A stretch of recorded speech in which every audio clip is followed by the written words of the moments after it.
Audio test.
One, apologies for absence and appointment of substitute members.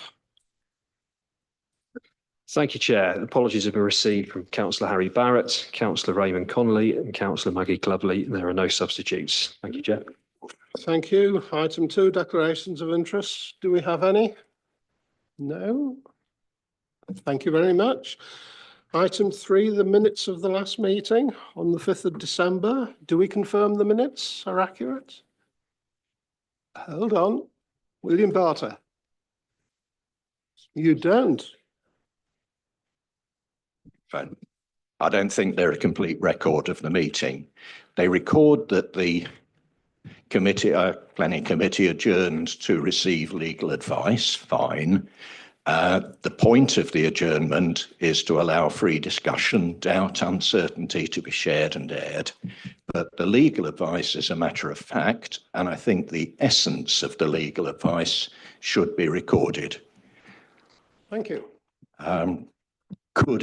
Is there anything about the legal advice that could not have been given in public session? Thank you. Do you want to know? Thank you, Chair.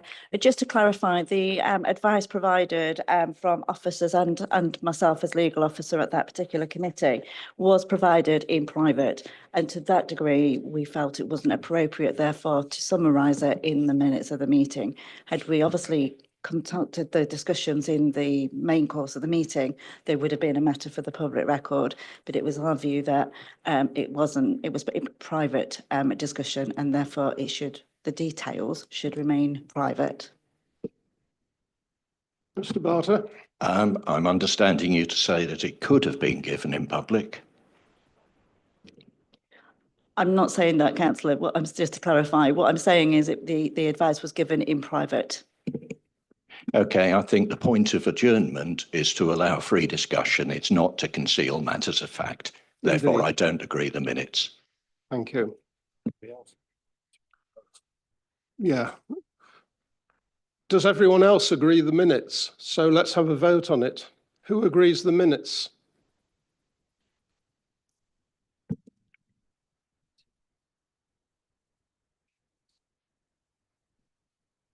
Thank you. Those against? 2. Thank you very much. The minutes stay as they are.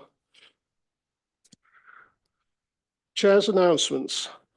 Members will be aware that we have an extraordinary meeting of full council beginning at 5 o'clock today in Northampton.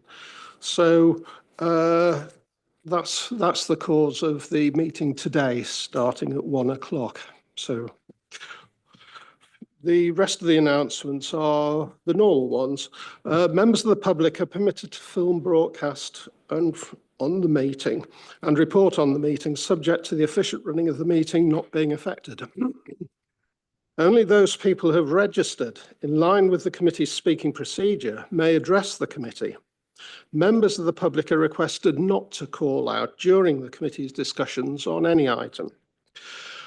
All speakers will have 3 minutes in which to make their statement and are asked to remain seated after they have addressed the committee to answer any questions they may have. This meeting is being webcast on the Council's corporate YouTube channel. Therefore, could all of you speaking please utilise your microphones when doing so. There are no planned fire drills, so if the fire alarm does sound, evacuation instructions will be given by Democratic Services. Please ensure that any devices are switched off or onto silent mode. For the benefit of the public watching remotely, I will now introduce the top table, starting on my furthest right, where we have Catherine Hall, our Head of Legal Services, Richard Woods, our Democratic Services Officers, myself, the Chairman of the Committee, Stephen Clark, Nathan Loud, the Development Management Team Leader, and beyond him are the planning officers who are dealing with the applications before us today. So for item 6, we have Shamal London. For item 7, we have Susie Randall. And for item 8, we have Joanna Willoughby. Welcome to the committee. So without further ado, are there any proposed pre-committee site visits? This is item 5. Thank you, Chair. Any site visits ahead of the 6th of February meeting will be held on February the 4th, and if there are any, the details will be circulated by myself. Thank you, Chair. Thank you very much. Item 6, West Lodge Farm, Blissworth Road, Corton Hall.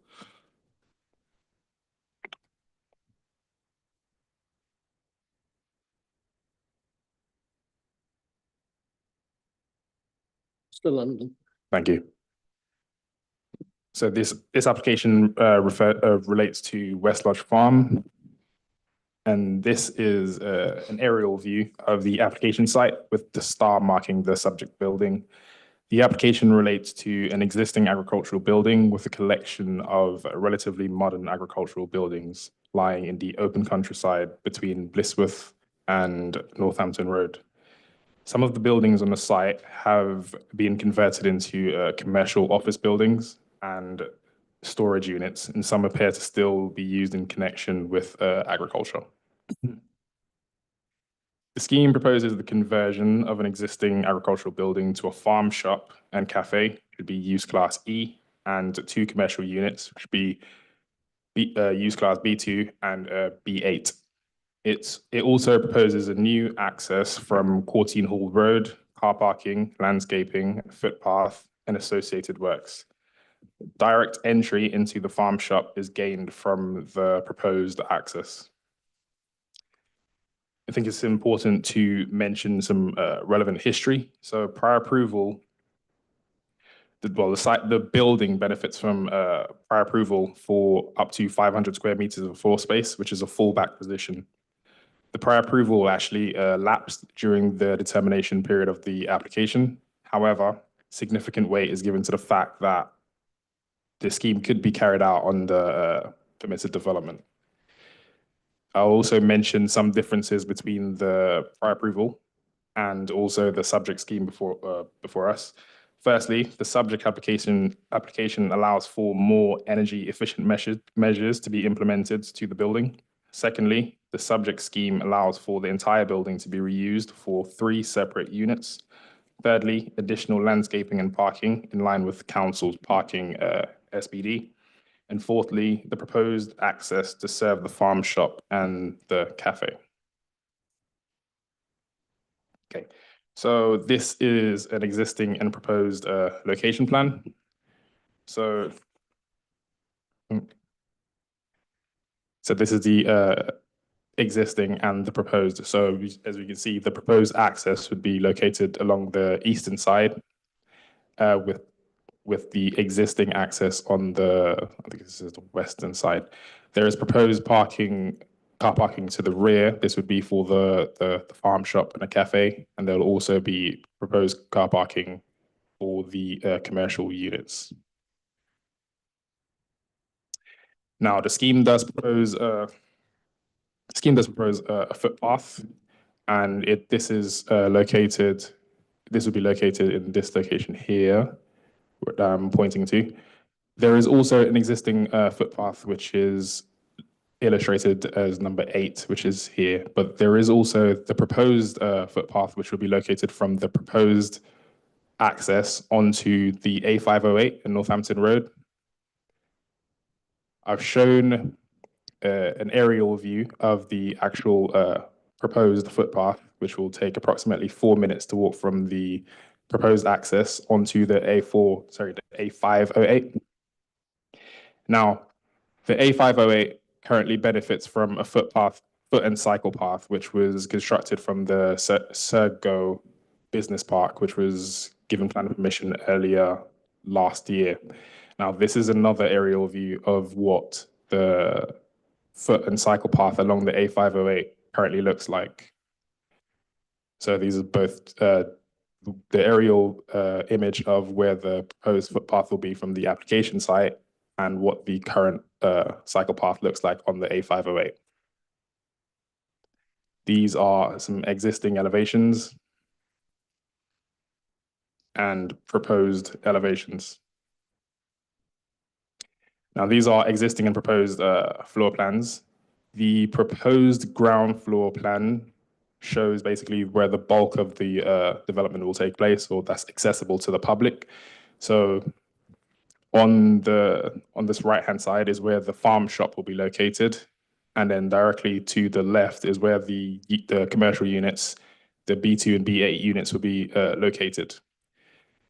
This is a proposed first floor plan, which shows what the first floor will be used for. And it should be pointed out that that first floor will not be accessible to the public. It's only for plant storage. So for example, your air source heat pumps or things of that nature. So members of the public won't have access to this first floor.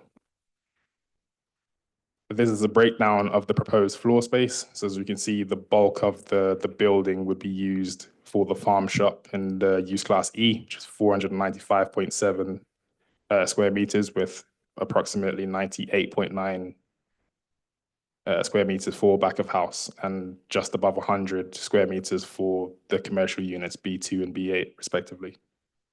In regard to parking, the farm shop parking is provided to the rear of the building with 53 car parking spaces, including 5 accessible spaces and 6 EV charging spaces.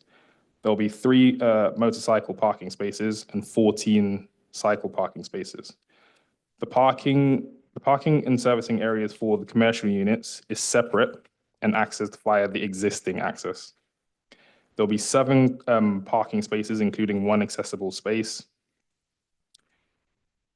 provided to the west of the building to serve the 2 commercial units. In addition, there'll be 2 holding areas provided for up to 3 HGV vehicles. It is noted that the parking spaces provided are above the recommendation of the SPD, however, not excessively so. These are some photos of the application site. So this photo is to rear of the host building, and this is where the 53 car parking spaces would be located. This is just a view to the rear of the site, and this is the front of the building. Now, this is another view of the front of the building. However, it just shows the scale and bulk of the actual building. And these photos, this is basically this is the existing access, and this is just for context to show neighboring buildings, adjacent buildings, sorry, and that have already been converted. These are some additional photos to basically show where the proposed access would be.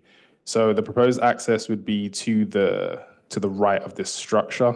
So yeah, just looking down Courtine Road, this is a view basically that the access would be here.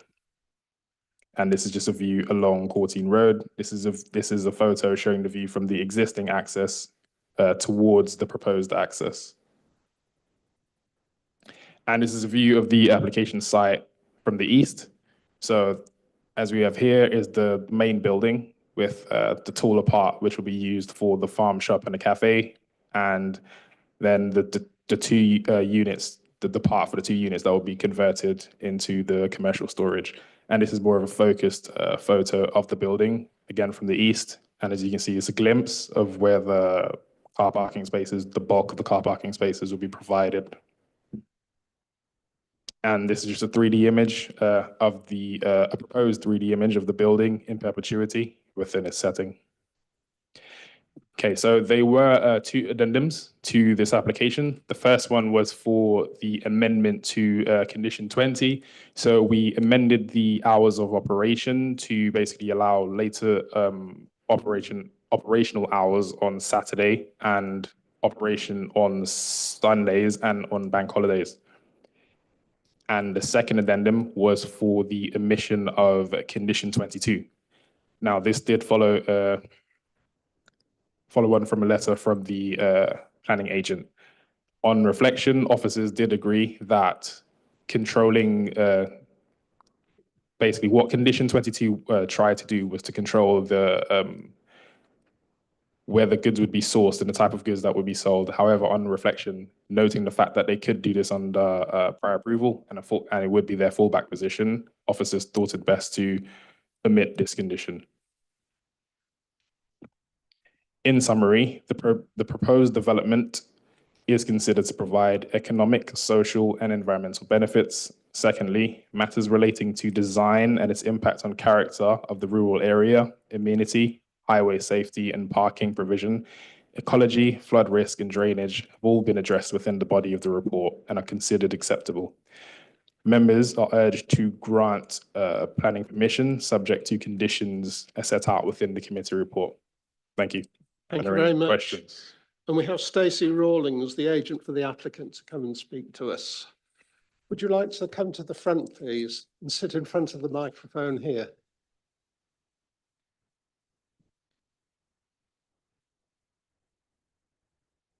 When you're ready, please press the button in the centre console. You have 3 minutes. Thank you. We won't take up too long. We do welcome the officer's recommendation and his report. We haven't got anything particularly to comment on in it. The concern we still have is with the condition that's just been explained to you about the sale of the operational hours for the unit. We fully agree that the commercial units should be restricted because they are the B2, B8 type. But the restriction placed on the farm shop and cafe also through condition 20, we have permitted development right to do that with no restriction at all. We could go back for the class R prior approval, or as has always been approved and through the original permission for that, we wouldn't have any restriction at all on the opening hours. So the fallback position really we say is the same as the reason that condition 22 has been deleted. So it's just simply not necessary. It's probably a nice to have, but it's not a requirement under planning. The Class E itself is a compatible use with residential amenity. That's the whole point that the government introduced it as a permitted development use. There are no nearby residences that require mitigation to protect their amenity. We've been through the policy that's quoted and cited in the reason to apply that condition, and there has been no identified harm under any of the reasons for noise, vibration, etc., the usual things. So we would ask that, obviously we welcome the support and we would appreciate the permission, but we simply cannot accept the condition that restricts the opening hours. Thank you. Thank you. Thank you very much. Are there any questions for the agent? No? Thank you very much.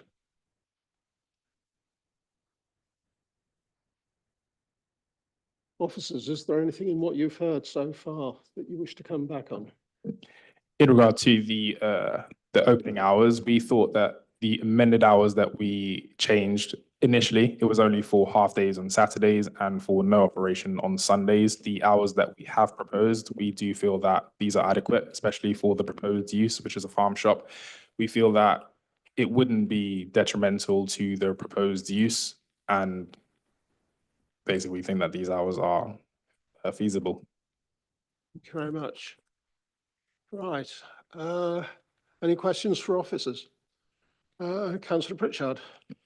Thank you, Chair.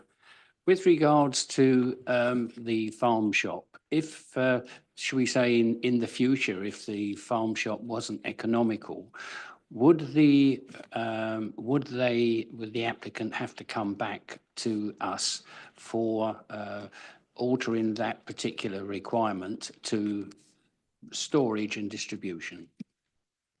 You mean if they wanted to change the Class E use Yes, into? yeah. Yes, they would have to come back to They us. would have to come back. Plan of commission, yes, councillor. Any further questions of officers? Okay, let's move on to the debate. Views from members, please. Thank you. Councillor Barter. I must say, I think the applicant's comments about the hours for the farm shop and cafe are very reasonable. Maybe I should have declared an interest, but I didn't know this was going to come up. I've spent far too much time recently travelling around the countryside to farm shops and cafes on Saturday afternoons that turn out to be closed. And Sundays are surely going to be a busy day for this sort of activity. So I would like to see us devise some sort of easement on those hours for that activity only. Thank you. Take advice from the officer, of course, on how that might be done. So councillor, are we saying that you want it to operate on Sundays? I want it to be able to. It's a commercial decision whether it does. Okay, so we have amended it to allow operation on Sundays from 8 to 5 p.m. Where does it say that? It was in the addendum. How do I share the screen? It was the addendum that was presented at the end of the speech. Oh, I beg your pardon in that case. So for clarity, the hours of operation would be Monday to Friday, 8 a.m. to 6 p.m., Saturdays, 8 a.m. to 5 p.m., Sundays, 8 a.m. to 5 p.m., and on bank holidays and public holidays, 9 a.m. to 5 p.m. For the farm shop and cafe. for the farm. Yep, okay, that's very You're reasonable satisfied with that? and seems to Yes. answer what the applicant wanted. Right, thank you. Any other views? We have a recommendation before us to approve the application according to the report before us.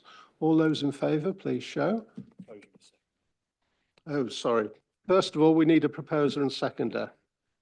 I've got a proposer, Tony Baggett-Webb. A seconder, councillor Bambridge. Yes, go on then, please.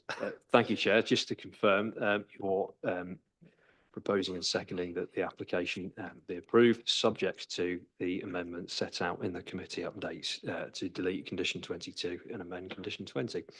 Thank you very much. Thank you, Chair. All those in favour, please show.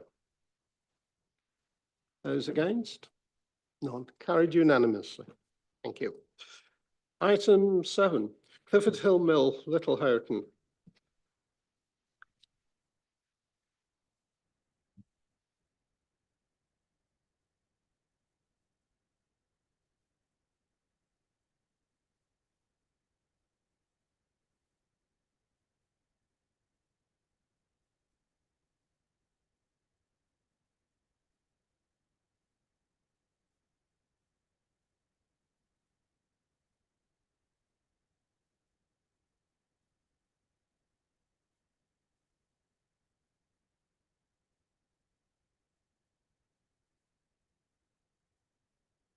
Thank you, Chair.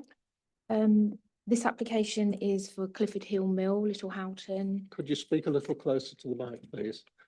Can everyone hear okay? Yeah, So- thank you. This is an application for Clifford Hill Mill, Little Houghton. So there's an aerial view there. The site is at the top left-hand corner. I'll show you a separate plan in a moment to show the boundary. The adjoining site, you can see the River Nen to the north, there's a lake to the left and existing dwellings and businesses sort of to the bottom right, to the south and east. So the plan on the right-hand side shows you the boundary. Sort of adjoining it is the existing Wardle and Keach business. So this is a separate site just up the top left-hand corner. The site area is 3,000 square metres of brownfield land. So there's two elements to the change of use application.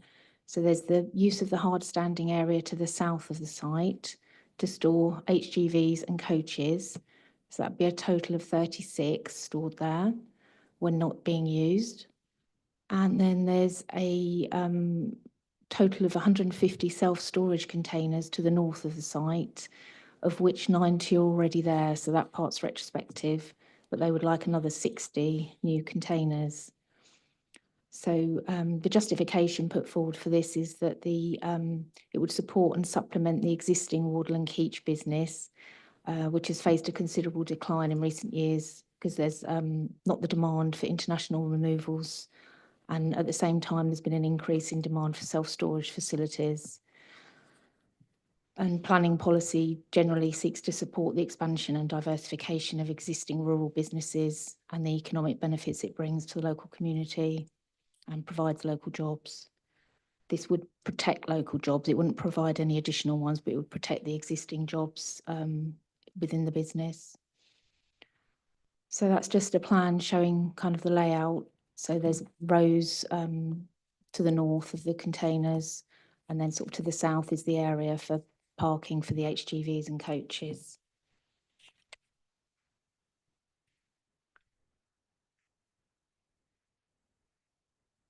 So this is just some photos sort of from the public highway, Station Road. So it shows you the view sort of west and east, and one sort of opposite the entrance to show you how wide the entrance is and the visibility. And these are some photos in the site. So once you get into the site, there's a barrier to get into the application site and also the existing Wardle and Keach business. So that's a picture on the left of the HGV parking area, and on the right there it shows you some of the existing 90 storage containers already there to the north. So looking at the planning history, there was a planning application refused in October 2023 that related to the change of use of land for the external storage of containers and motor vehicles, which was retrospective. The proposal was considered to have an unacceptable impact on the local highway network, and the fundamental reason for that was due to car transporters travelling through the village of Littlehoughton, which was considered contrary to policy SS2 and policy EMP3 and guidance contained in the National Planning Policy Framework. So the differences really are this current application has kept the storage containers, but it's removed the car storage element. So that addresses the fundamental reason for refusal and removes the unacceptable highway impact associated with the movements of the car transporters coming through the village. So a transport statement's been provided, carried out by independent traffic consultants and submitted with the application. And this includes an assessment on existing and proposed traffic movements to the site. And then a traffic management plan is to be provided as part of a pre-commencement condition should permission be granted.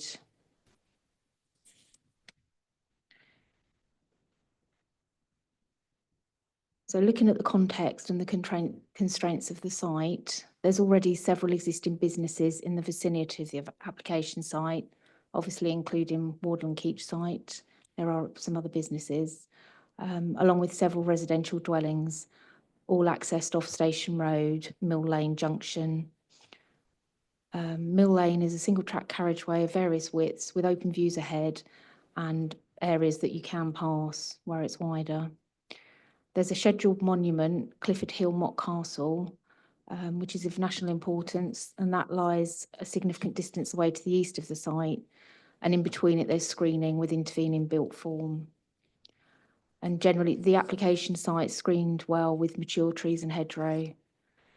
It lies adjacent to the Upper Nen Valley gravel pits, which is a special protected area, and Triple SI Ramsar site, which is a wetland of international importance. And the main interest features of the SPA are bird assemblage, and therefore that's why there's a condition on there recommended to protect the bird flight lines.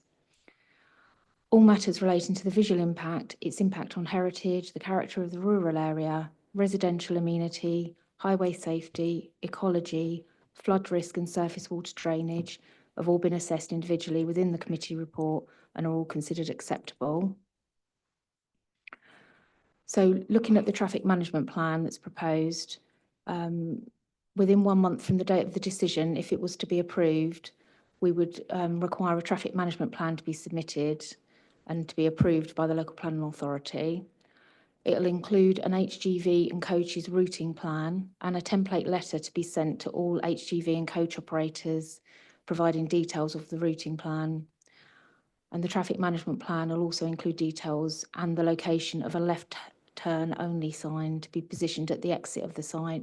So that's at the junction of Station Road. A copy of the traffic management plan shall be displayed on site in a publicly accessible area, the location of which shall be included within the traffic management plan. Visitors to the site shall sign a register that they have read and understand the traffic management plan, and this register shall be made available for inspection at the request of the local planning authority. The traffic management plan would, when it was approved, it would be implemented within 1 month of the date that it's approved and retained in perpetuity.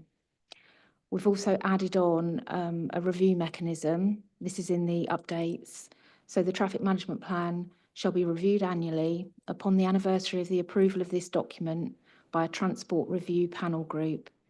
Details of members of the transport review panel shall be included with the traffic management plan, and it shall include a member of the parish council, the local highway authority, and the applicant. Upon review, any new agreed measures shall be incorporated within the revised traffic management plan. So looking at the planning balance and officer recommendation, the proposed development would align with planning policy R2, the rural economy, and policy EMP2, existing commercial sites. This supports existing businesses where they sustain and enhance the rural economy.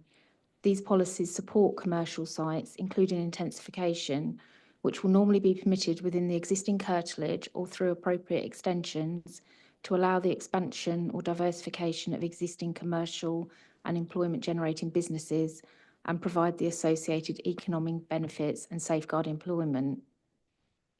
Paragraph 116 of the MPF states development should only be prevented or refused on highway grounds if there would be an unacceptable impact on highway safety or the residual cumulative impacts on the road network would be severe.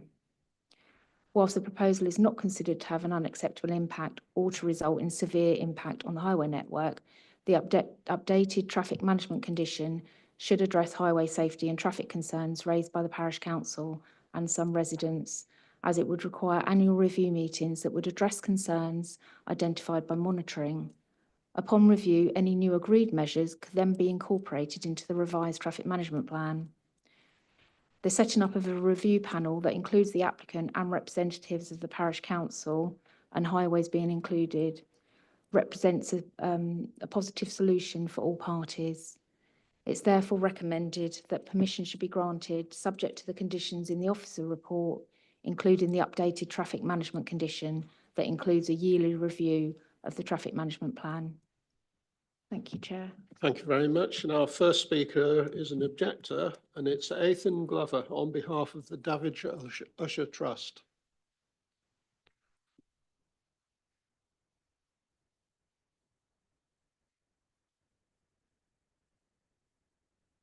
You have 3 minutes. Good afternoon, members. My name's Ethan. I'm the agent speaking on behalf of the Davidge Usher Trust, who have objected and made representations on this application previously and wish to further express their concerns. They are the owner and landlord of Mill Lane, the private road used to access this site. Our client's grounds for objection are based on concerns regarding the adverse impacts of highways and residential amenity. The surrounding highway network of the site is predominantly rural in character, narrow in locations, and has a national speed limit. It's clear that the traffic associated with the use of the site access it via the A428 and through the village of Little Houghton. The local road network through the village is unsuitable for large vehicles such as HGVs, and it's not considered that the transport management plan proposed as a condition could reasonably be enforced on users of the site, similarly to the last application, which was refused after it was concluded that such a condition would fall outside of the applicant's control. It's considered if such a condition was still to be imposed that this should be agreed prior to the granting of permission, as it is fundamental to the acceptability of the scheme.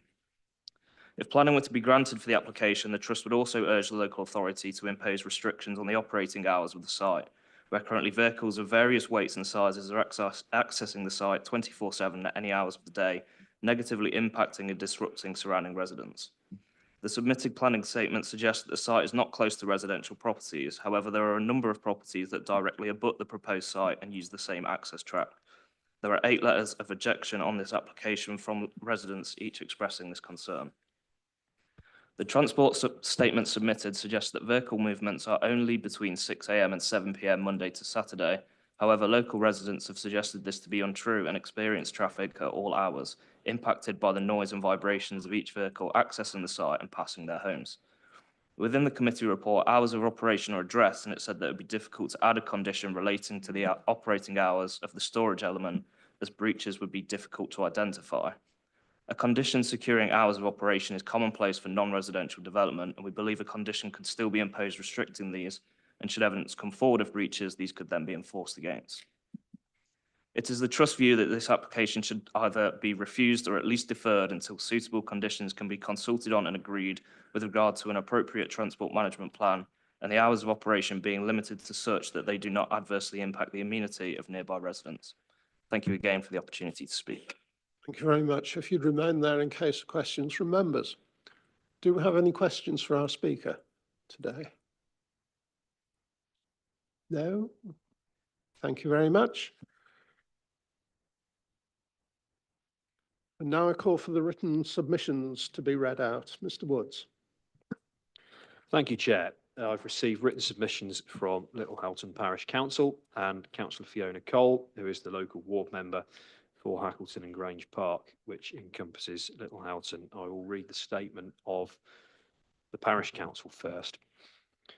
Dear Chairman and Committee, I'm writing to you to request a deferment of this agenda item for the following reasons. Despite this planning application being of upset and major concern to the villagers, as evidenced by residents' petition objecting to this development submitted to WNC in July 2023, and an issue that has remained unresolved for a number of years, it seems highly unfair that we were only notified on the 2nd of January about this being on the agenda. This has allowed little or no time for the Parish Council to prepare for this meeting and send representation. We reviewed the WNC planning portal prior to Christmas, where the target resolution date was stated as 10th of February, and therefore we were assuming a later date for the meeting.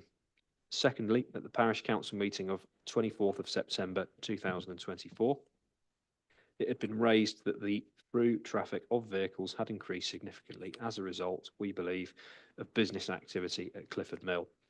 This prompted the Parish Council to contact the Highways Department to ask for a traffic survey to be undertaken.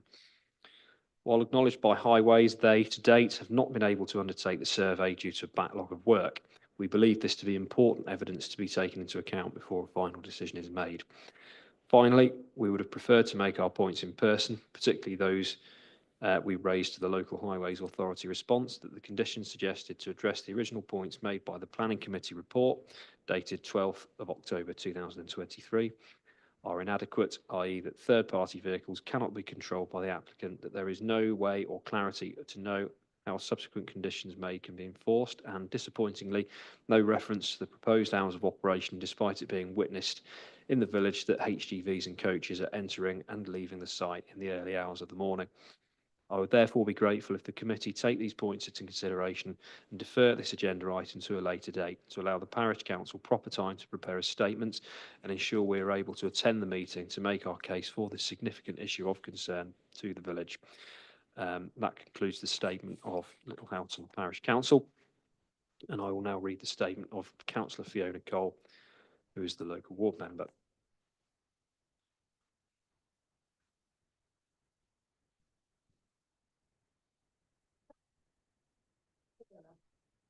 Yes, Councillor. Dear committee members, I'm unfortunately unable to attend in person for the Planning Committee meeting on Thursday, the 9th of January, due to the short notice provided and other commitments already scheduled. I'm therefore submitting this letter in place of speaking at the committee and ask that this please be read out in full. I speak and write in my capacity as the ward councillor for Hackleton and Grange Park, which includes Little Houghton and therefore Clifford Mill. Please also note that I did submit a call in for this application initially. In top line summary, my stance on this case is twofold. One, objection to the case officer's recommendation for approval of the application. And two, request for a deferment of this case to a future planning committee meeting for the reasons I will now outline. The background to this case is extensive and has been ongoing for in excess of 4 years. Without conclusion, despite numerous attempts to make progress by Little Houghton residents, the Parish Council and myself. I will not seek to try and convey all the whys and wherefores in this submission. However, there are some key points that must be conveyed in response to the officer's recommendation report and wider case specifics. 1. There is a very long history of non-compliance with planning and breaches by the applicants, regularly flouting planning conditions and undertaking non-approved and non-permitted developments and activities on the site, and only applying for retrospective planning permission when challenged by the Parish Council. This is a tactic which appears to have been used as a stalling mechanism by the applicants to avoid enforcement action, as WNC's approach is to try and regulate non-compliant planning matters rather than enforce breaches for non-compliance.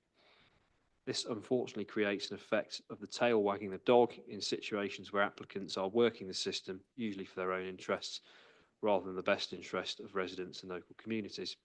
This is evidenced in section 3 of the report, with a history of retrospective planning applications in the last 15 years. There has been an overwhelming negative impact that the various unapproved business activities of the applicants have had on the entire village of Little Houghton over this period of time, and even now. There are impacts and concerns which have not been addressed in the recommendation report. This case, and its various previous guises, has experienced significant drift and delay, in large part due to WNC's planning and enforcement teams. Significant attempts have been made by myself and the Parish Council to work in collaboration and regular two-way communication and updates with planning enforcement regarding Clifford Mill and ongoing matters. And we reached this well when James Roger was the case officer. This included providing heads up in both directions of updates and relevant dates to note. James then left without any notification extended to myself or the Parish Council, and since the situation has become disconnected and not joined up, with the Parish Council and myself having to chase for information and updates, some of which we've still not received to what we believe remain open matters. 4, the extent of unresolved objections. 5, on the planning portal, at the end of the year, it advised the target date of the decision being the 10th of February 2025. This is reasonable and would have provided the parties time in this new year to finalise some of the outstanding matters before going to planning committee. Instead, with no heads up or consideration for the time of year and many people taking time off and not checking emails, planning chose to adopt what could be perceived as a more underhand and clandestine approach and list the case for the 9th of January. On 30th of December, with the Parish Council not being notified until the 2nd of Jan. This is not democratic, fair or reasonable conduct towards an entire village or residents who have been affected by this case, and planning enforcement's drift and delay for some 4+ years. 6, as of November 2024, enforcement was still involved and had served a planning contravention notice on the applicants. I chased them again in November following being advised in July that we would be given an update, and as yet are still waiting for the update. So the case of incompetence resulted in leaving the parish residents and myself working blind in part of how to progress this or understanding what was happening with WNC in relation to this case. 7, some of the information in the case officer's recommendation document is 1, incorrect, 2, out of date, or 3, missing. 8, section 5, residents, Parish Council and myself have submitted objections, details and robust concerns about general and specific activities by the applicant, which appear to have been blatantly ignored by planning in recommending this application for approval. 9, there is no mention in the report of the petition signed by C100 residents, circa 100 residents of Little Houghton to the Parish Council on the 10th of July 23 and subsequently submitted by the Parish Council to WNC. 10, report, section 1.2, a long and private road off Station Road. Please note that this long and private road is not owned by the applicants, but the trust have also submitted objections to the activities in the applicants. 11, container storage. The report doesn't just recommend approving the current 90 shipping containers for storage currently being used without planning permission, but recommends approval for up to 150. This is an increase of 66%, which is a significant increase and will only further increase the issues that the traffic to the Clifford Mill site currently poses for the village. There is no stipulation or conditions about the hours of operation, which is significant and repeatedly states the concerns of the village. Applicants currently advertise 24/7 opening times on their website, which is not sustainable for traffic through the village, and at a minimum, a condition of opening hours should be in place before any decision is made by the committee. Section 5, highways. The local highways authority is satisfied the uplift. Sorry to interrupt, but if the councillor was here in person, they would be given a 3-minute time. Mr. Woods. Thank you, Chair. The time limit does not apply to written addresses. It will take me however long it takes me to read this statement. Another person may read it more quickly or more slowly. And obviously the ward councillor. I just wondered if that was if it still applied. The ward councillor is not here. One of the other ward councillors is here, and there's a third ward councillor who isn't here. So the ward councillor could technically have taken their time as well and spoken on their behalf. Yeah, but I will read this as expeditiously as possible. So pay attention, please, and I'll be asking questions later. Mr. Woods. Do you want mine?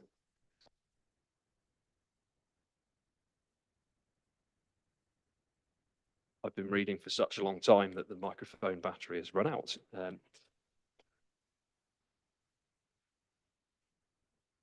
Section 13. The increase in traffic generated by 150 storage containers would not severely impact on the local highway network. Again, what is this view based on? It's not just about the highway network, but about the impact on residents in a small village which is not currently designed to accommodate such an increase in traffic. 14 at 7.15 in the report, calculations for HGV movements are not consistent with private traffic survey conducted by the Trust, who own the road leading to and from Clifford Mill. Section 7.16, which quotes that the investigations established that a total of 157 HGV trips would be generated by the proposals per day.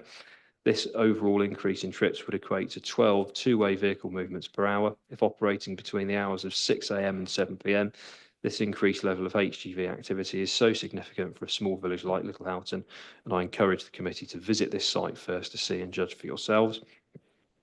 2.3 and 7.17 include contradictory information. It is noted that the previous application was refused due to the car storage element of the proposal being considered to have unacceptable impact upon the local highway network due to car transporters driving through the village of Littlehoughton.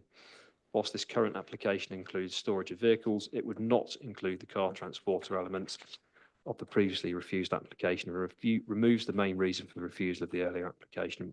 This rationale is illogical, as an HGV is essentially the same principle as a car transporter, a large and heavy vehicle, potentially articulated and with a similar weight and size.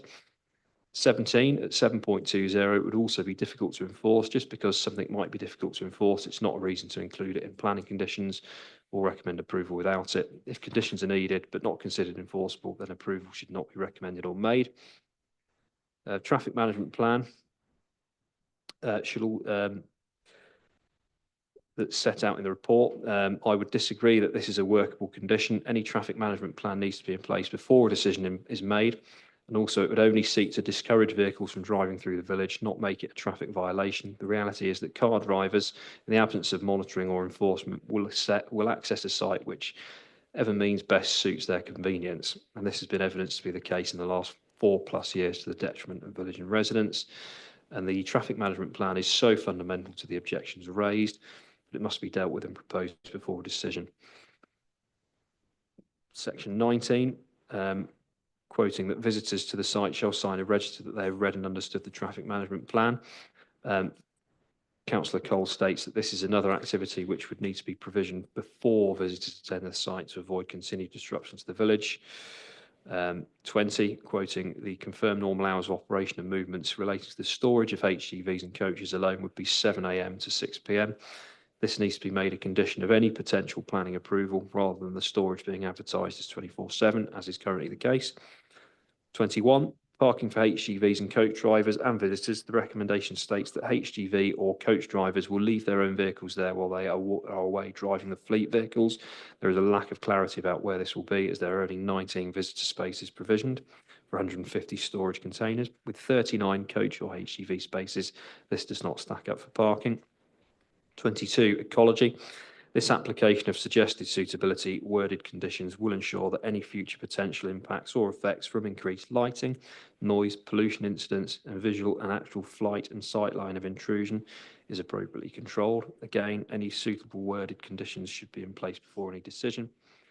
23, inland waterways. Provided the existing landscape planting along the northern boundary is retained, then this needs to be made specific to any recommendation and not just a comment from inland waterways. 24, policy S1 and SA to the adopted West Northamptonshire Joint Core Strategy, Local Plan Part 1, relates to the distribution of new jobs and development, with a primary focus on the urban area of Northampton and generally limiting developments in rural areas.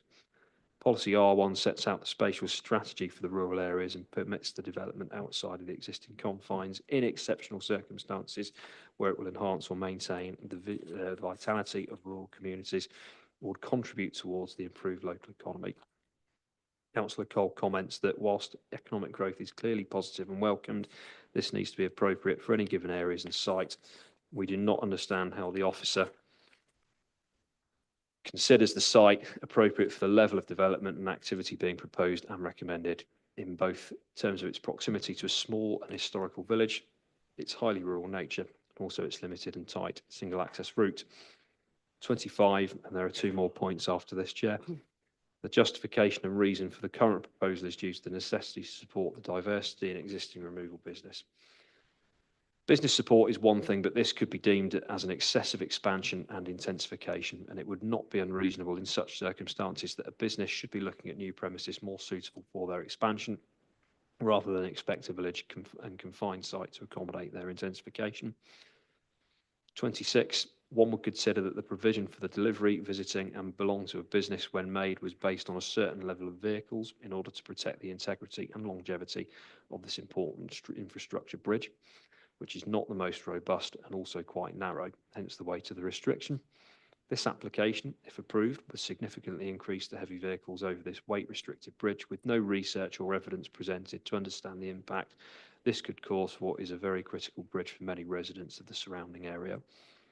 27, the final point, this recommendation leaves room for much ambiguity and interpretation, and the gates wide open for this long-standing contentious matter which has caused angst for many parties to just continue with ongoing issues and angst for more years to come, which is not in anybody's interest. In conclusion, in the interests of ensuring a truly sound and well-considered decision can be reached about this clearly contentious application, and based on the full and accurate information and understanding, I please ask for a deferment so that A, a site visit can be undertaken by this committee, B, errors and omissions in the recommendation can be corrected, C, the outstanding traffic survey by Highways can be conducted, D, the parish council, myself and Littlehousen residents are afforded reasonable time to digest and discuss this report sprung on us during the Christmas break, but understandably not actually seen until this week. E, the traffic management plan can be developed and agreed before any decision is made. And F, proper consideration can be given to more comprehensive conditions to this recommendation, brackets not currently included, and provisioned again before any decision is made. With regards, Fiona Cole, Councillor for Hackleton and Grange Park. And that concludes the statement. Thank you, Chair. Thank you. Yes.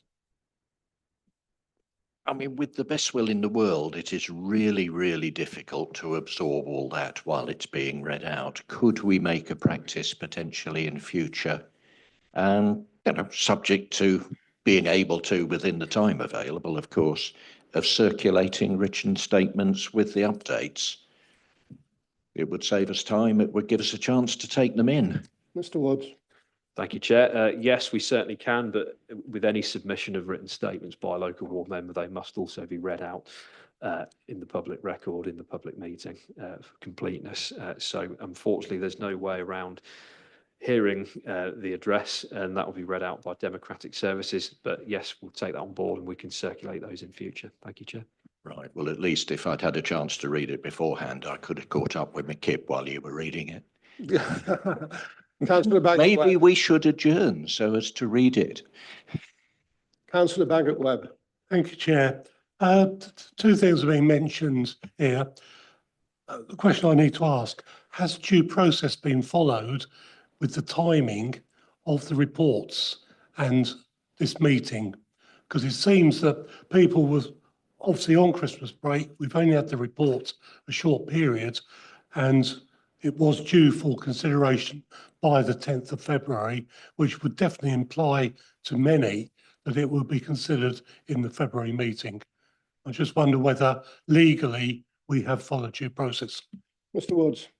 Thank you, Chair. And to answer your question, Councillor, yes, due process has been followed. The agenda for this meeting and the report were published on Monday, the 30th of December. Therefore, were published within the 5 clear working days required by Section 100B of the Local Government Act 1972. So the report and plans and the agenda were circulated in the legally stipulated timeframes. So there's no legal impediment to the determination of this application. Thank you, Chair. Is it on this point, Mr. Pritchard? Okay, Mr. Councillor Randall. Yeah, on that point, if you think, I don't even think the council offices were open on the 30th of December. I didn't think they opened. Oh no, maybe they did, but a lot of places didn't, and a lot of places didn't go back until after the new year. So, and you know, I feel it's been quite unfair. If it was supposed to be in February, And it hasn't really given anybody time to digest and put in a proper submission. Mr Woods? Thank you, Chair. Monday, 30th of December was a normal working day for WNC, and therefore that was the latest point at which we had to publish the agenda. But I'll defer to colleagues in planning as to why it was brought to this committee and not the February committee. But just in terms of the fact it's on this agenda, it was published within the required timescales. So as I said, there's no legal impediment to determining the application, but I'll defer to colleagues in planning as to why it was brought to this committee. Councillor Eastwood, is it also on this point? It is on this exact point. I tried to get hold of 3 officers on the 31st and the 30th without success. So although the council may have been open for working, it was very difficult to obtain any information. And therefore, I would say there is an awful lot to consider here vis-a-vis this application, but also that we placed on our own heads a time limit that doesn't give due consideration. Thank you. Councillor Bagot-Ware, but you're coming back on the same Yes, I point? must come back on the point of the Christmas break. I'm on the parish council in Brackley. We had to delay our meeting by 1 week this month because of not issuing the papers during that week between Christmas and the New Year. So I have to disagree with who was available. The offices may have been open, but things were not done. Thank you. And I think we should defer this agenda item till February. Thank you. Well, let's get to that point where we consider it. Mr Woods? Thank you, Chair. Again, just to reiterate, the agenda was published within the legally defined timeframes. So I take the points on board with regards to notice in the Christmas period, but we are dealing with a matter that is before us that was published in accordance with the law. So I'll leave that at that. Thank you, Chair. Thank you. And we have a final speaker to call. Mr Wayne, please. Is he here?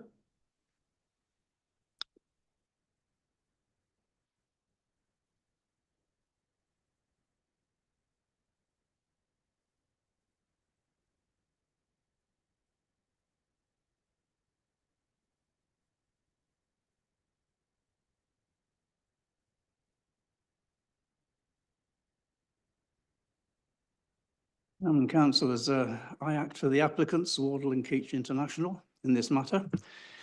And you have before you a full and very fair advice and recommendation from your officers, which sets out the background to the application and compliance with your policies and national guidance. The application is a revised application, as has been explained to you, following a previous refusal purely on highway grounds.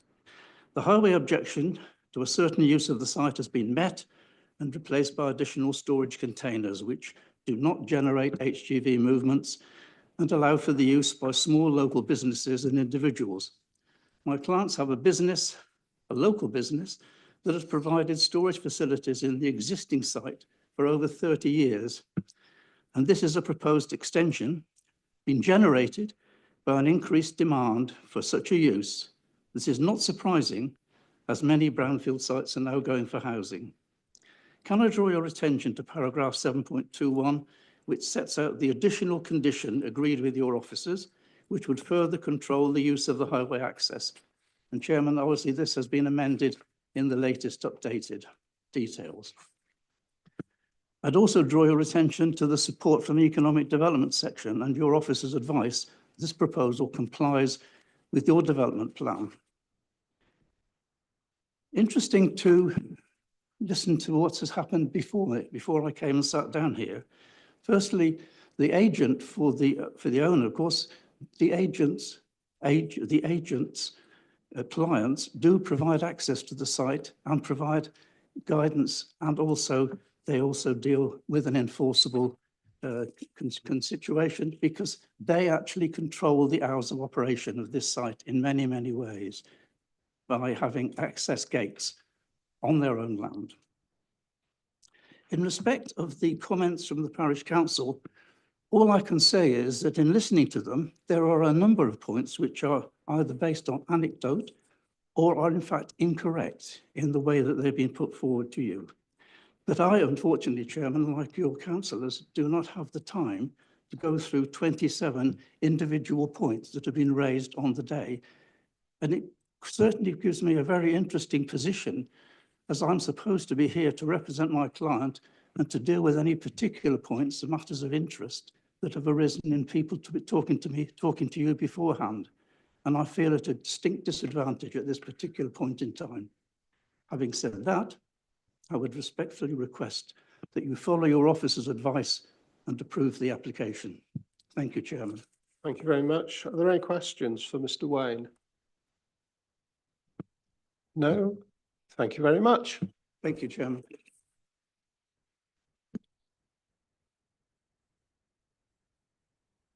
Are there any points that officers wish to come back on?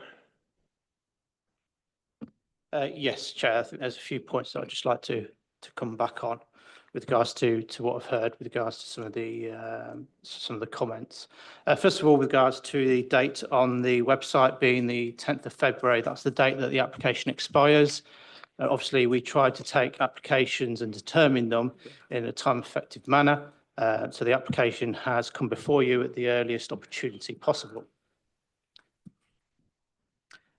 Secondly, with regards to some of the points that were raised by the ward councillor, the first being that there's no mention within the report of the petition signed by circa 100 residents. This is in connection with the previous application and the car transporter proposal. With regards to this application, we've only received 8 letters of objections from neighbouring residents. Reference is also made within the written address at bullet point 15 that the investigation established that a total of 137 HGV trips will be generated by the proposal per day. This in fact is not correct. In fact, there is a total of 137 trips per day, but of that, 121 will be non-HGV vehicles and only 36 would be HGV or coach trips.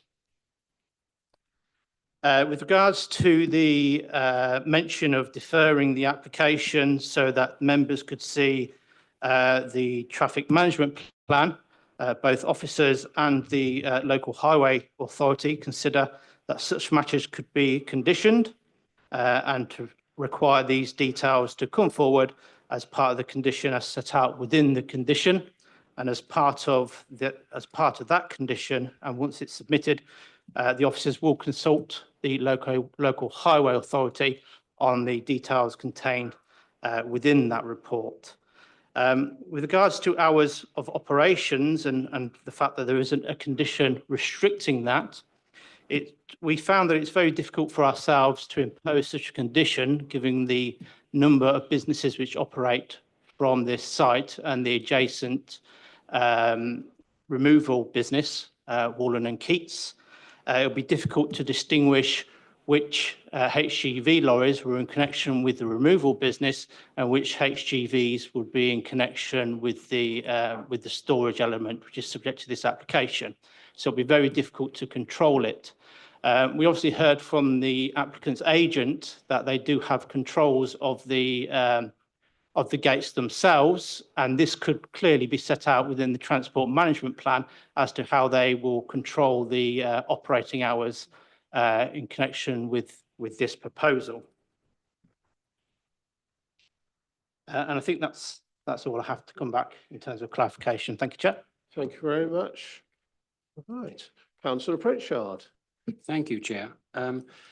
Judging by what is actually some of the comments that has been put forward, I would like to make a proposal that we actually postpone the decision on this application today. A, because a site visit. Secondly, because of the short notice of consultations. And B, and thirdly, which I'm very, very concerned at, there's no traffic management plan in front of this committee to be approved, and also potentially the operating hours.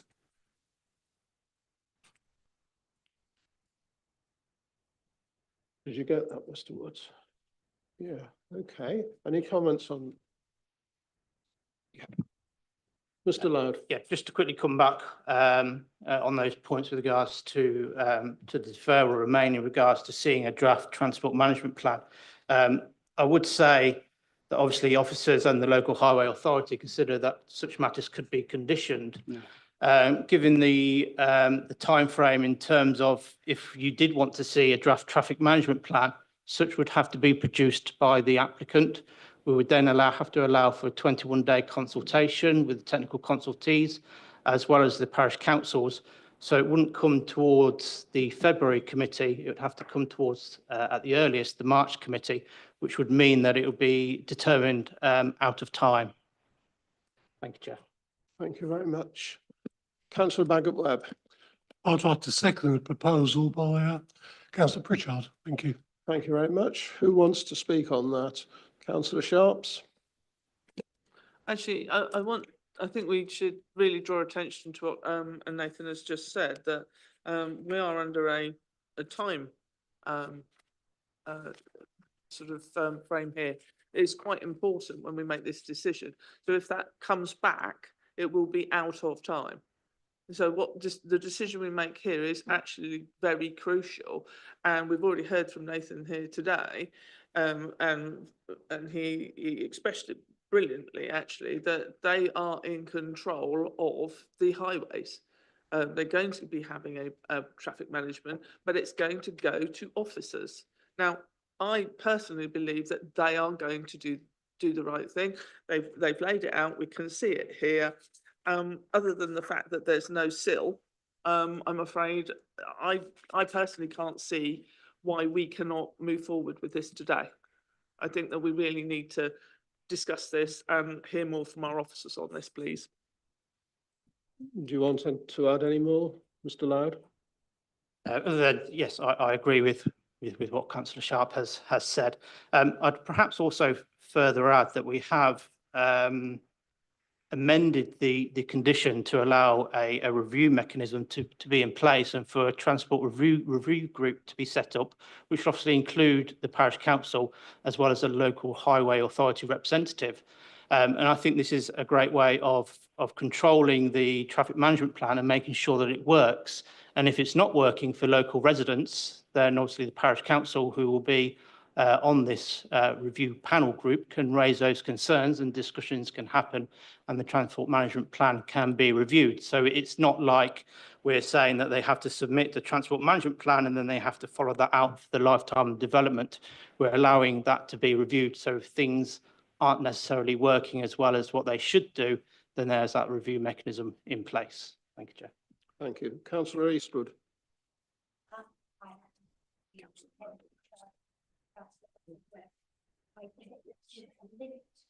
This vision is foolish on our behalf, and we should ask for the management plan to come down, and we should delay, must be, until March. Thank you very much. Councillor Bambridge. A question before I comment. If we do, as been suggested, and we go over time, does that mean that they can claim non-determination and put this to appeal? Oh, good question. Who would like to answer that one? I'm quite happy to answer that one, Chair. Thank you. Yes, ultimately, the applicants would have two options at the 10th of February, renew an extension of time so that the matter can come forward to committee. There isn't, March is a potential date, but it's not a determinative date at this point. Or they can appeal for non-determination. So there are two options open at that point to the applicant. In which case, I think we do need to determine it here. I don't think we want it to go to non-determination and then take that route. We've got a non-determination one later to discuss, and it does get a little bit clouded. I agree that what's been said, particularly what Councillor Pritchard has said about the importance of getting this right. But again, what Mr. Loud said has reassured me to a certain extent that if this traffic management plan is put forward, it's accepted by highways, and it's conditioned, and that there's an appeal process, and that there's an appeal committee which includes the parish council. I feel that you know, the right way to handle it under the circumstances. But I would like to ask what the time, excuse me, frog in my throat, that if the, what is the period of, what's the word, I want consultation on it.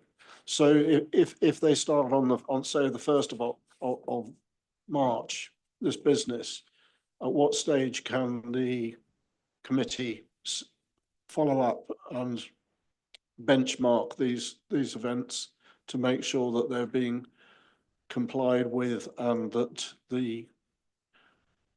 it's all working satisfactorily? Mr. Loud. Yep, through you, Chair. So the review mechanism is on the anniversary of the document. So when the document is approved within the following year, it should be reviewed. So if you have a look at the timescales set out within the condition, so if members were minded to approve the application today, then the condition 4 would kick in, which means that they would have a month from today to submit the traffic management plan to ourselves. Once we've received that, we would then do a 21-day consultation with the local highway authority. And then after that period, we would then look to approve the document. So, you know, best will scenario, I guess we'll be looking towards like the end of March, beginning of April, when the traffic management plan would bite in terms of how the conditions worded. Once we approve the traffic management plan, it has to be implemented within one date of us approving the traffic management plan. So if it's submitted within a month from today, and then 21 days, we're looking towards the beginning of March. So I guess April would be when the traffic management plan would be implemented. Best will in the world. Okay, so that's when they start working. So, but you're saying then it would be 12 months until the review came? That's correct, yes. I would suggest that is too far a long distance. I would suggest that 3 months would be a reasonable to have a first review of it. In case it's going totally wrong, 12 months would be a disaster, whereas 3 months I think is a fairly sensible time. I just wonder what others think of that. Any other views on that particular Chair, point? Yeah, Councillor Pritchard. Could I make a suggestion where, in fact, obviously from the agent or the applicant's point of view, and I gather the agent is here, could we request that we have an extension with regards to the decision on this? Because obviously, you know, this is not a rejection or not an acceptance. In fact, it's just more information that's required by this committee to meet the dates. Catherine. Thank you, Chair. That would still be effectively a deferral of a decision at this current point, and it would then fall into a next committee cycle. So I appreciate the intention behind that request, but it would effectively procedurally fall under a deferral process. Councillor Randall. Yeah, thank you. Is there no way that the parish council could be involved in the traffic management at the beginning rather than waiting for 12 months? Because, you know, in this report, it stated about the movement, but you don't know what time of day those movements are going to be. You don't know that coach is going to be staying there for 2 or 3 nights. You know, a lot of coaches do day trips. Some do a weekly holidays. HGVs operate at loading. They do different, you know, they operate and run through the night. They operate and run through the day. So a lot of the time, if you're, you know, I don't know what the HGVs are doing, but if they were, say, in retail, those lorries will be hitting there and they will be leaving that site about, say, 5 in the morning to get to wherever they were to be loaded to get on their day, and coming back they could be doing another load through the night. So I've got no idea what these HGVs are used for to know when they would be coming backwards and forwards. So could the parish council not be involved in the beginning? Mr. Loud. It's not usual practice to consult with parish councils or third parties with regards to technical matters which are submitted through conditions. And I perhaps think that, you know, if we did consult the parish council, then that may protract in terms of how we, approve the plan and get it all set up and in place. Whereas if it's just left to the technical consultee, being the local highway authority, they're the best place in terms of the professionals to have the knowledge about how traffic management plans should be set out and how they should work in practice. So just on that case then, so you could put time restrictions on. Those gates could almost have a timer on so that nobody could get in those gates at a certain time. Yeah, I mean, that'd be down to what the applicants would submit within their transport management plan in terms of times. But as you say, yeah, they're in control of the gates when they're open and when they're closed. So yeah, we will have a look at those details that they submit, and we'd perhaps consult highways, and perhaps we'd also consult environmental health with regards to the times to see if those times are acceptable from a residential amenity point of view. Thank you, Chair. Thank you. Councillor Eastwood. Thank you, Nathan. All of that is very helpful. However, I feel very uncomfortable about this. Little Houghton is a rural village. There has been, as you have said, a business there for 30 years. Living in Morton Pinkney, I know also what goes on with the HGV up and down our highways, or our road through the village, that in the past has been silent. They now travel through the night. And I think that we need more information before we move forward. I understand the legal aspect, but I don't think we're serving our public correctly. Thank you. Councillor Sharps. Thank you. So if I've got this correct from the information given by officers, it's 121 cars effectively is suspected and only 36 HGVs. That was what was stated earlier. That's correct, yes. Yeah, so we're not really worried about HGVs at this point. Although obviously movement, that will all come under the traffic management plan. We've also heard from the agent that they are willing, or possibly willing, when the gentleman spoke, because he would be able to deal with movement through his own traffic management. So I think that we could possibly do that through conditions, but I do think that we're going round in circles effectively, and I don't think we need to. We have to make a decision here today as to whether or not this stands, and I can see no reason as to why we can't move forward with this. All we are doing now is deliberating on whether or not there is a reasonable or solid transport plan in place coming forward, and the fact that we have a proposal before us. Yeah, no, I know, and so I'm going to propose. If you would allow me to move to that, then we'll see what we think of it. Yes, please, Mr. Woods. Thank you, Chair. So, Councillor Pritchard, your proposal earlier on was deferral for the purposes of A, site visit, B, due to the notice involved, C, to allow for the traffic management plan to come forward, and D, the operating hours. Based on what we've heard regarding the notice that I've explained previously, I won't go over it again, and what we've heard with regards to the traffic management plan, do you still wish to proceed with your proposal or amend it in any way before the Chair moves to it? Thank you, Chair. Councillor Pritchard. Yes, it's a very, very difficult decision because obviously if I go ahead with the proposal, obviously we get to the situation of non-determination, which in fact, gives the opportunity to be approved, if I can put it that way. But I do feel that I'm incredibly obstructed from making a particular decision because of the amount of information that hasn't been provided by the officers to this particular committee. So difficult.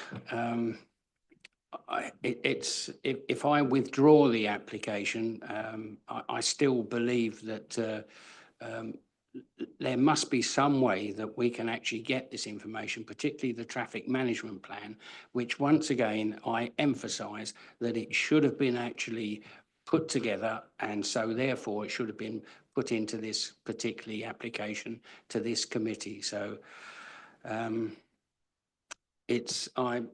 well, you know, it's one or t'other. So we're in a situation where presumably I'm probably going to have to withdraw the application. But I do it with an enormous amount of regret.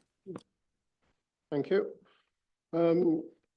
Ms Hall. Thank you, Chair. If I may just assist a little bit further on this for members. There are 2 points there from the debate that might be helpful here. The first one is that the proposed condition regarding the traffic management plan is a pre-commencement condition, so nothing on the site could start until that condition was engaged on and discharged.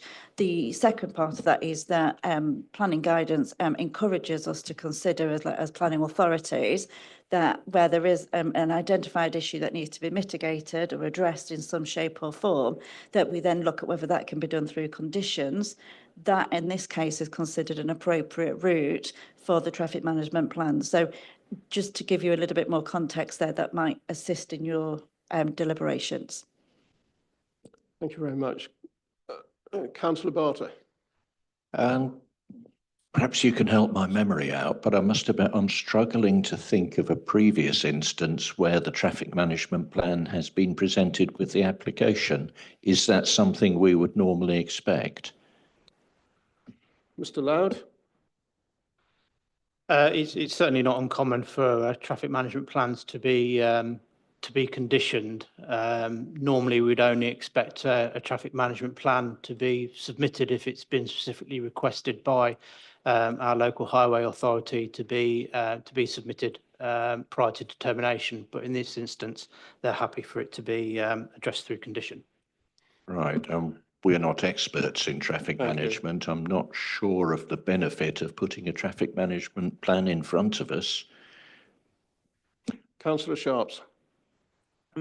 Yes, previously, before you cut me off, Chair, I was going to, I thought I'd make sure you knew that. I was actually going to propose that we accept. Right. Do we have a seconder?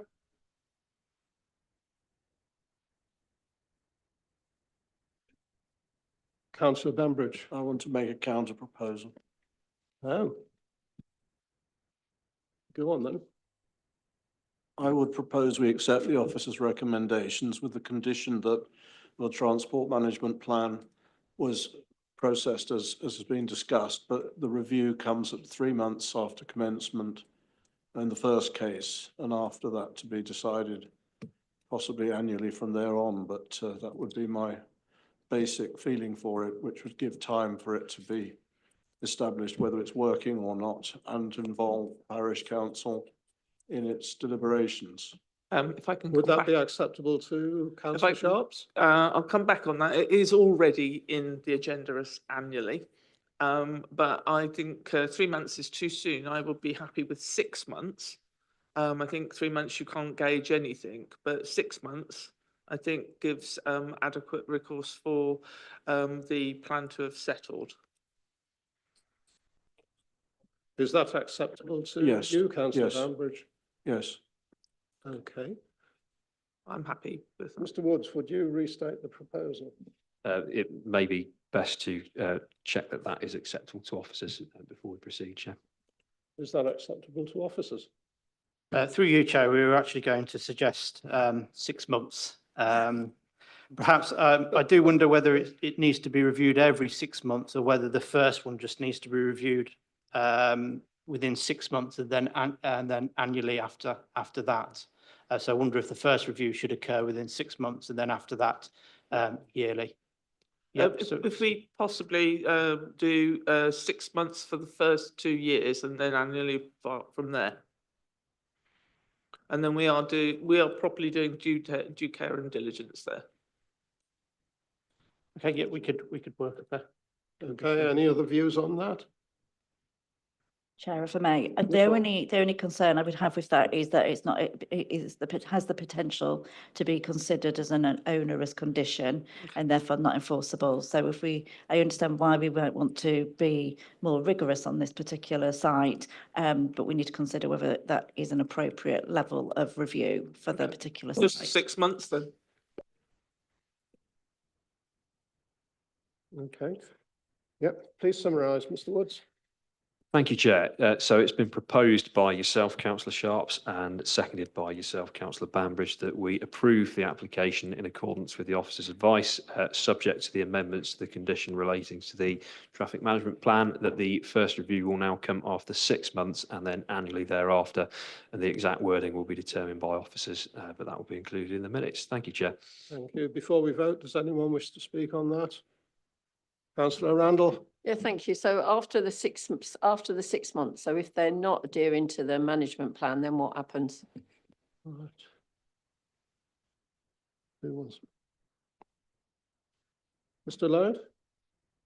So the 6 months is for it to be reviewed, and then for discussions to be had with those members on the review panel as to what's working, and for the document to be reviewed after if indeed necessary. But if the applicant isn't adhering to the traffic management plan and what's set out within that, then that'll be a matter for our planning enforcement team to investigate and take action upon.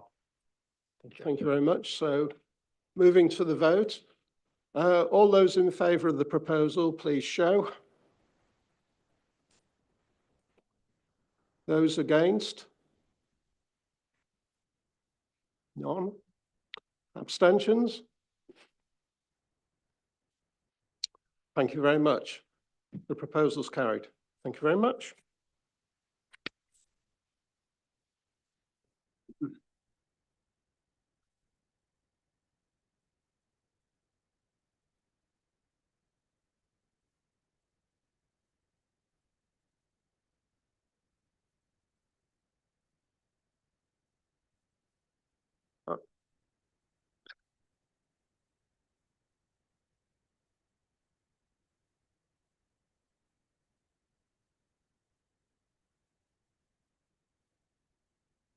Item 8, Ms Willoughby.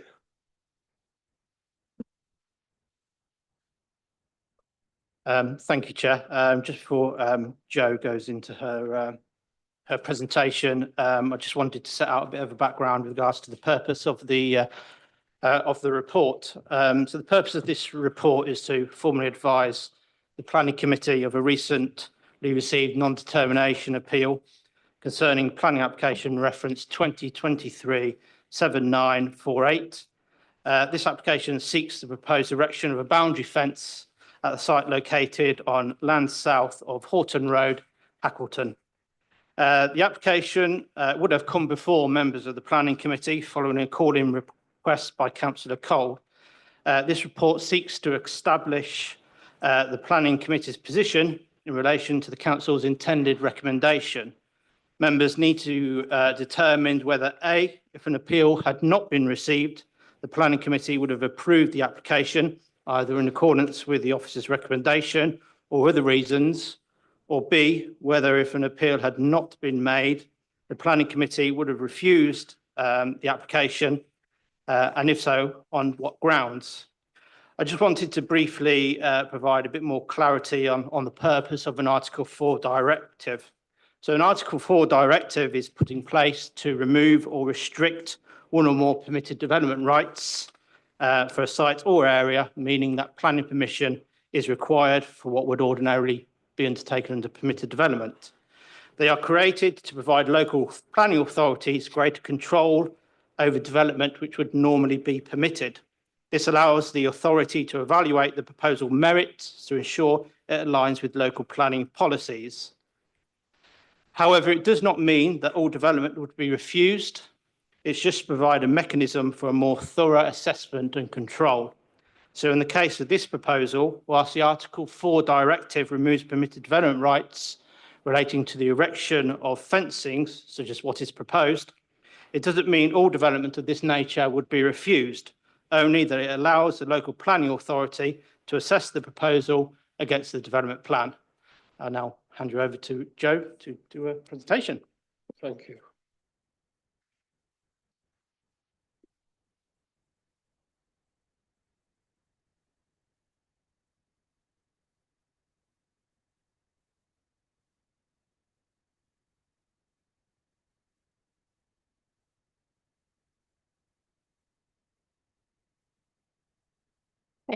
Good afternoon, Chair. So the application that we have relates to, as we said, the land off Horton Road, Hackleton. So here's an aerial view of the proposed site. The proposal is to install stock fencing on one elevation, which I'll come through to on the next slide. The Article 4, there's an Article 4 in place, which has removed the permitted development rights for gates, fences, and the reasoning behind this was there was a situation a couple of years ago is the land was potentially going to be sold into smaller little plots. So in response to that, we then thought it was best to put an Article 4 in so that we maintain the openness of the open countryside and that it didn't look too cluttered. So the main thing that we're going to be looking at this is to making sure that it's not contrary to policy SS2 A and B, which is making sure that the developments that do come through are compatible with the open countryside. So here we've got the area where they're wanting to, the proposal is on this pink dotted line here. So it's worth noting that the other boundaries are actually enclosed already with hedging and stock fencing. So the proposal for stock fencing is considered acceptable. This is the type of styling of the stock fencing. So it's quite simple in design and is typically used to enclose livestock within the open countryside. So you can see here it's wooden posts and then listed together with a wire framework. It's only proposed to be a metre high. So it's and then also as well, you would expect to have hedgerow grow between this as well. So if we look at some of the photos of the site, so we can see that it is a characteristic within this area of small hedgerows with the stock fencing. I've got a picture here which zooms in a little bit more. We can see that existing stock fencing is a characteristic within the area. Okay. So our conclusion is that we feel that this proposal is accepted. And it's in line with the objectives of policy SS2, that it actually maintains the openness of the countryside in a simple design, is also not going to create any visual harm and will continue to protect the openness of the countryside. Thank you. We have no speakers on this one. Are there any questions to officers? Councillor Randall? Yeah, thank you. What were the objections that have been raised?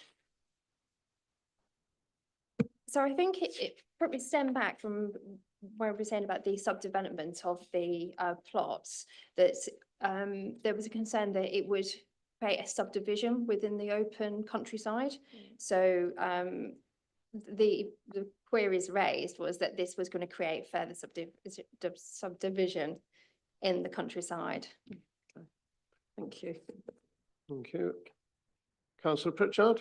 Thank you. On the top of the indication of stock fencing, will there actually be just plain wire on the top, or will it be barbed wire?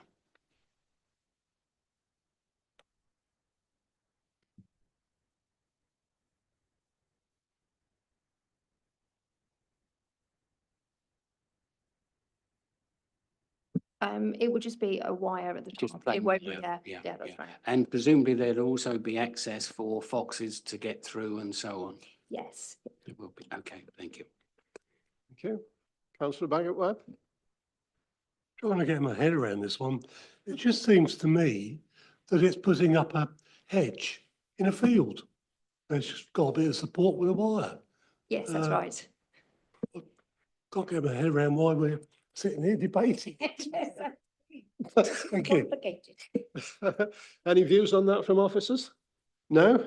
We're happy with an approval. Councillor Barter. Yeah, I think I appreciate the rationale for the section 4, which was really to do with fencing within the site. But this is a boundary fence, just like everybody else has.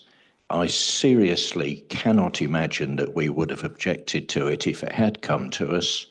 It would be coming to us on something of a technicality. And if you want a proposal that we go for option 1, I'll do it. Thank you very much. Do we have a seconder? Councillor Sharps. Does anyone wish to speak before that? Councillor Sharps. Sorry, just one question regarding the permission of this. When it comes in, what are the conditions referring change of fencing for the future? So changing this fencing to another form of fencing.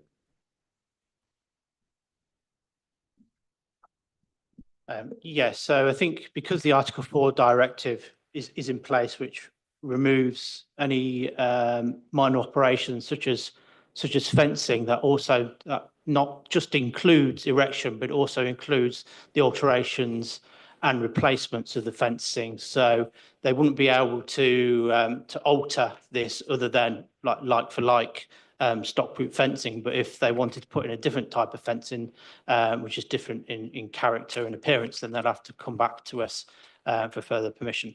Thank you. That was the answer I wanted. Thank you. Okay, and you were seconding the proposal, were you? You were seconding the proposal? No, I was checking on that particular detail. Oh, well. Thank you very much. Does anyone wish to speak? The proposal's been made, it's been seconded. I'll move to the vote. All those in favour of the recommendation before us, please show. Thank you. Unanimous. Thank you all for coming. And as I have no urgent business before us, I'll close the meeting at 2:50. Thank you very much.